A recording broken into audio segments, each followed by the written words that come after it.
우리가 찬양하잖아요. 찬양은 참 좋은 것이죠. 근본적으로는 하나님을 높이는 행위이기 때문에 좋죠. 그리고 그 찬양하는 우리에게도 은혜와 감동이 되죠. 그래서 찬양은 좋은 것입니다. 또 한편으로 찬양하는 그 행위가 우리의 영육을 강건하게 합니다.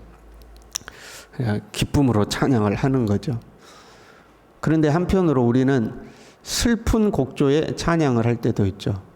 우리의 마음이 우울하거나 지치거나 힘들면 슬픈 찬양을 하기도 하잖아요. 사실 그건 별로 안 좋습니다. 찬양을 하려면 기쁨으로 찬양을 해야 되죠.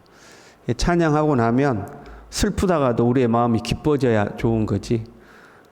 슬픈데 찬양했더니 더 슬퍼. 그러면 이게 문제가 있는 거죠. 항상 기쁨으로 찬양할 수 있을까? 항상 즐겁게 찬양할 수 있을까? 현실적으로는 항상 기쁨으로 찬양하는 것이 쉽지는 않습니다. 우리의 삶에는 크고 작은 문제가 끊임없이 밀려오기 때문에 그렇죠. 이 사람의 감정이라는 것이 하루에 몇 번이라도 바뀌잖아요. 그리고 한번 슬픔에 잠기면 어떤 사람은 며칠 그 감정이 가기도 하고, 심한 사람은 몇 년 슬픔이 가기도 하죠. 그런 슬픔을 가지고 기쁨으로 찬양한다? 이게 쉽지는 않은 거죠. 그런데 우리가 기쁨으로 찬양을 하는 것은 내 현실에 대한 감정적 반응, 기쁜 일이 있으니까 기쁨으로 찬양하고, 좋은 일이 있으니까 기쁨으로 찬양하고, 현실에 대한 감정적 반응이 아니라 하나님에 대한 믿음의 반응이어야 하는 거죠. 내 현실과 감정과 상관없이 하나님을 믿음으로, 하나님을 기쁨으로 찬양할 수 있어야 된다 하는 겁니다. 1절에요. 오라 우리가 여호와께 노래하며 우리의 구원의 반석을 향하여 즐거이 외치자. 노래하고 찬양하는데 그냥 하는 게 아니라 즐거이 외치자는 거죠. 2절에요. 우리가 감사함으로 그 앞에 나아가며 시를 지어 즐거이 그를 노래하자. 감사하고 즐거이 노래하자는 거죠. 기쁨으로 찬양하자는 거죠. 그 이유를 3절부터 이렇게 있어요. 3절에는요. 여호와는 크신 하나님이기 때문이다. 4절에는요. 땅에 깊은 것이 그의 손 안에 있으며 하나님의 손 안에 있기 때문이다. 5절에는요. 그가 만드셨고 육지도 그의 손이 지으셨도다. 정리해보면 하나님은 크시다. 하나님의 손 안에 있다. 하나님이 만드셨다. 그러니 우리가 하나님을 기쁨으로 찬양하자, 즐거이 찬양하자 하는 거죠. 하나님은 크신 하나님이다. 우리는 하나님의 손 안에 있다. 하나님이 모든 것을 만드셨다. 이것을 믿는다면 하나님을 즐겁게 찬양할 수 있다. 이제 이런 의미입니다. 우리는 크고 위대하신 하나님을 믿는가? 이 하나님이 우리의 모든 것을 창조하셨음을 믿는가? 그 하나님이 이 세상 모든 것을 다스리고 계심을 믿는가 하는 거죠. 이 자연 만물뿐만 아니라 역사와 사건을 하나님이 주관하는 것을, 나라는 인생을 하나님이 주관하고 있는 것을, 그러니까 내 인생이 하나님의 손 안에 있는 것을 우리는 믿는가 하는 거죠. 그것을 믿는다면 우리는 하나님을 즐거이 찬양하자 하는 거죠. 우리가 그렇잖아요. 살면서 우리는 우리의 생각에 좋은 일들, 우리가 생각하는 좋은 일들만 우리의 삶에 일어나기를 소망해요. 만약에 우리의 삶이 진짜 우리가 생각하는 좋은 일들만 가득해, 그 순간에 하나님을 기쁨으로 찬양하지 않는다, 그럼 그 사람이 문제가 있는 거죠. 그렇잖아요. 저렇게도 좋은데 찬양을 안 해? 이럴 수 있잖아요. 그런데 좋은 일이 아니라 우리가 원치 않는 일, 우리가 기대하지 않는 일이 우리에게 생겨도 하나님을 찬양할 수 있어야 된다는 거예요. 왜? 그 하나님이 나를 만드셨고 내 인생은 그 하나님의 손 안에 있고 그 하나님은 크고 위대하셔서 나라는 인생을 이끌어가고 계심을 믿기 때문에 하나님을 찬양할 수 있어야 된다는 거죠. 즐거이 하나님을 찬양하자 하는 거죠. 하나님이 크고 위대하심, 하나님의 모든 것이 하나님의 손 안에 있음, 이 하나님이 모든 것을 만드셨음을 믿는다면, 그걸 우리가 진짜로 인정한다면 우리는 하나님 앞에 무릎을 이제 꿇게 되는 거예요. 하나님이 나의 주인이십니다 하고 무릎을 꿇는 거죠. 6절에요. 오라 우리가 굽혀 경배하며 우리를 지으신 여호와 앞에 무릎을 꿇자. 하나님 앞에 무릎을 꿇는 거예요. 무릎을 꿇는다는 것은 온전히 인정하고 굴복하는 거죠. 그렇잖아요. 내가 무릎을 꿇는 대상 앞에 온전히 내가 굴복하는 것을 말해요. 나의 의지와 나의 판단이 아닌 하나님의 뜻에 내가 100% 순종하겠습니다. 하나님의 뜻을 100% 따르겠습니다. 당신이 옳습니다 하고 그 앞에 무릎을 꿇는 거죠. 우리가 믿는다고 하면서 하나님이 나의 창조주십니다, 내 인생이 하나님의 손 안에 있습니다 하면서 정작 주님 앞에 무릎을 100% 안 꿇을 때가 있어요. 주님이 나를 인도하십니다 해놓고 내 생각대로 하는 거죠. 근데 무릎을 꿇는다는 것은 100% 주님 앞에 순종하는 걸 그래요. 근데 그게 이제 잘 안 되는 거죠. 이스라엘의 백성들이 그랬죠. 출애굽하고 나서요. 8절에요. 너희는 무리바에서와 같이 또 광야의 마사에서 지내던 날과 같이 너희 마음을 완악하게 하지 말지어다. 광야에서 출애굽하고 나서 얼마 안 돼서 이 마실 물이 없었던 거죠. 마실 물이 없어서, 여러분 물이 없으면 하나님 물 좀 주세요, 하나님 왜 물 안 줘요, 하나님 물 좀 줘요, 그럴 수 있잖아요. 하나님 어찌하여 나에게 물을 안 주십니까, 제발 물 좀 주세요, 그럴 수 있잖아요. 근데 그런 게 아니라 백성들이 뭐라고 이야기했냐면 하나님이 우리 가운데 계신가 그렇게 의심을 했어요. 하나님이 우리 가운데 계신다면 어찌 우리에게 물을 안 주시는가, 하나님 계신 거 진짜 맞아? 하나님을 의심을 한 거죠. 그리고 그 하나님에 대한 의심을 지도자에 대한 원망으로 모세를 향해서 원망하기 시작한 거죠. 그러니까 이미 이스라엘은 하나님의 위대하심을 경험했어요. 애굽을 심판하시고 홍해를 가르시는 하나님을 경험했어요. 그 하나님의 위대하심을 경험했어요.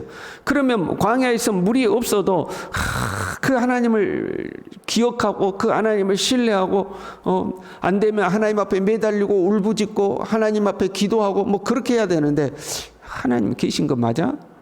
하나님 계시다면 어떻게 이런 일이 나한테 일어날 수 있어? 하고 하나님을 의심해 버린 거죠. 내 삶에 조금만 어려워지면 그것을 믿음으로 극복해야 되는데 딴 생각을 한 거예요. 하나님이 다스리고 계신다, 하나님이 통치하고 계신다, 이걸 믿지 못한 거죠. 9절에요. 그때 너희 조상들이 내가 행한 일을 보고서도 나를 시험하고 조사하였도다. 시험하고 조사했대요. 진짜 하나님 많아? 하나님이 역사했던 거 맞아? 하나님이 우리 가운데 있는 거 맞아? 하나님이 나를 인도하는 거 맞아? 내 인생이 하나님 손 안에 있는 거 맞아? 그런데 왜 이런 어려움이 찾아와? 진짜 시험하고 자꾸 조사했다는 거예요. 여러분, 우리는 기억해야 돼요. 하나님의 손 안에 있지만 때로는 배고플 수도 있고 때로는 목마를 수도 있어요. 오히려 하나님의 손 안에 있기 때문에 배고플 수도 있고 목마를 수도 있는 거죠. 왜? 하나님은 자신이 있으시거든요. 그럼 배고픔으로 우리를 이끌어가도 목마름으로 이끌어가도 하나님은 하나님의 뜻대로 목적하신 대로 우리의 인생을 이끌어 가실 수 있는 능력이 있는 크신 하나님이기 때문에 우리를 그러한 길로도 얼마든지 이끌어 가시는 거죠. 그런데 우리는 그러한 순간이 오면 흔들리는 거죠. 우리가 하나님을 의지하고요, 하나님이 통치하심 아래 순종하고 살아가는 삶이 아무 문제도 없는 아스팔트 평탄한 길을 걷는 것이 아니라 때로는 어려움도 우리의 삶에 찾아올 수 있다는 것을 우리는 기억해야 돼요. 그리고 우리는 그 순간에도 하나님이 우리를 이끄시고 있음을 신뢰하고 하나님을 찬양하는 거죠. 실제로요, 여러분, 우리의 삶에 어려운 문제가 찾아왔어요. 마음 상하는 문제가 찾아와서 마음이 흔들릴 때가 있잖아요. 그러면 하나님을 계속 찬양하는 거예요. 한번 그렇게 해보셔요. 그 슬픈 노래 말고 그냥 우리 찬송가 앞부분에 있는 하나님을 찬양하는 내용들 있잖아요. 그렇게 하나님을 계속 찬양해 보세요. 그러면 의심이 사라지고 두려움이 사라지고 하나님에 대한 믿음이 확고해지는 거죠. 주님이 나를 다스리신다는 확신이 생기는 거죠. 8절에요. 너희가 하나님의 음성을 듣거든 너희 마음을 완악하게 하지 말지어다 그랬어요. 완악이라는 것은 하나님의 역사심을 보고서도 하나님의 뜻을 거역할 때 쓰는 단어예요. 여러분, 우리가 그런 거 있잖아요. 상대방하고 이야기하다가 내가 틀렸다는 걸 알아. 내가 잘못됐다는 걸 알아. 그럼에도 불구하고 끝까지 우길 때 여러분 있죠. 그것이 완악한 거예요. 내가 잘못됐구나 인정하면 되는데, 내가 실수했구나, 내가 잘못했구나 인정하면 되는데, 내 속으로는 아는데 몰라. 그리고 끝까지 밀어붙이는 경우 있잖아요. 그것을 완악했다고 하는 거예요. 사람들이 그런 거 있잖아요. 상대방과의 관계가 틀어졌어. 그런데 상대방의 본심이 그렇지 않다는 걸 알아. 상대방이 또 나를 향해서 화해의 마음이 있다는 것도 알아. 그런데 몰라 나 삐뚤어질 거야 하고 그 상대방의 마음을 안 받아주는 거 있잖아요. 그게 완악한 거예요. 하나님 앞에 그렇게 완악하지 말지어다 그런 거죠. 여기서 말지어다는 계속적인 의미예요. 마음이 완악해지는 것을 지속적으로 방지하라 그 말이에요. 우리는 주님을 신뢰하고 살다가요, 내 삶의 상황이 현재 어려워졌어요. 그러나 우리가 곰곰이 생각해 보면, 주님 앞에 무릎을 꿇고 곰곰이 생각해 보면, 나는 그동안 하나님의 은혜 속에 살았어요. 현재도 하나님의 은혜가 나와 함께해요. 하나님의 손 안에 있음을 우리는 알아요.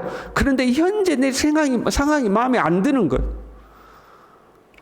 현재 내 상황이 마음에 안 드니까 자꾸 하나님을 외면해 버려. 몰라 나 하나님 이거 보고 다 싫어. 그 외면해 버려. 이제 그게 완악한 거예요.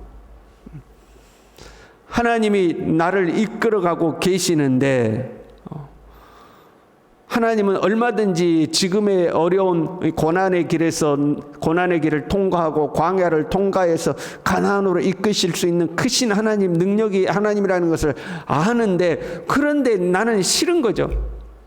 이왕이면 아스팔트 길로 이끌어가지 왜 나를 가시밭길로 이끌어가냐 이 말이에요. 싫어. 그래서 하나님이고 뭐고 나 싫어. 신앙생활도 싫고 기도도 싫고 찬양도 싫고 뭐 하나님 말씀 몰라 나 다 싫어. 이렇게 되는 게 완악해지는 거.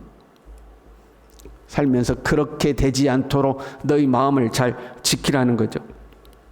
7절에요. 그는 우리의 하나님이시요 우리는 그가 기르시는 백성이며 그의 손이 돌보시는 양이기 때문이라. 하나님은 우리를 기르시고 돌보시는 하나님이다 하는 것. 때로 목자가 우리를 사망의 음침한 길로 이끌어가는 것 같지만, 목자는 우리가 가야 할 길을 아는 거죠. 그 사망의 음침한 골짜기를 통과해야 푸른 초장이 있다는 걸 아는 거죠. 그래서 목자는 우리를 그렇게 이끌어 가시는 거예요. 우리는 그 하나님을 신뢰해야 된다는 거죠. 하나님이 나를 돌보시고 계신다, 하나님이 나를 기르고 계신다 하는 것을 신뢰하는 거죠. 그러면 때로 우리가 사망의 음침한 골짜기를 지날지라도 주님을 찬양할 수 있다 하는 거죠. 주님을 끝까지 신뢰하는 거죠. 크고 위대하신 하나님이 내 삶을 창조하셨고 이끌고 계시며 나는 그 하나님의 손 안에 살아가고 있다. 하나님이 나를 통하여 하나님의 목적하신 바를 이루실 것이다. 이것을 믿고 오늘도 주님을 찬양하는 저와 여러분들 될 수 있기를 바랍니다. 기도하겠습니다. 하나님 아버지, 지금 내 눈에 보이는 상황이 내 생각과 다르다는 것 때문에 내 마음을 완악하게 하고 삐뚤어져서 하나님의 음성을 외면하는 어리석은 자가 되지 아니하도록 크고 위대하신 하나님이 내 삶을 주관하고 계시며 내 삶의 모든 것을 창조하시고 이끌어 가심을 믿고 어떤 상황 속에서도 오라 우리가 여호와께 노래하고 즐거이 주님을 찬양하자 고백할 수 있는 믿음의 사람, 하나님의 사람이 될 수 있도록 우리 모두를 붙들어 주시옵소서. 예수님의 이름으로 기도 올리옵나이다. 아멘.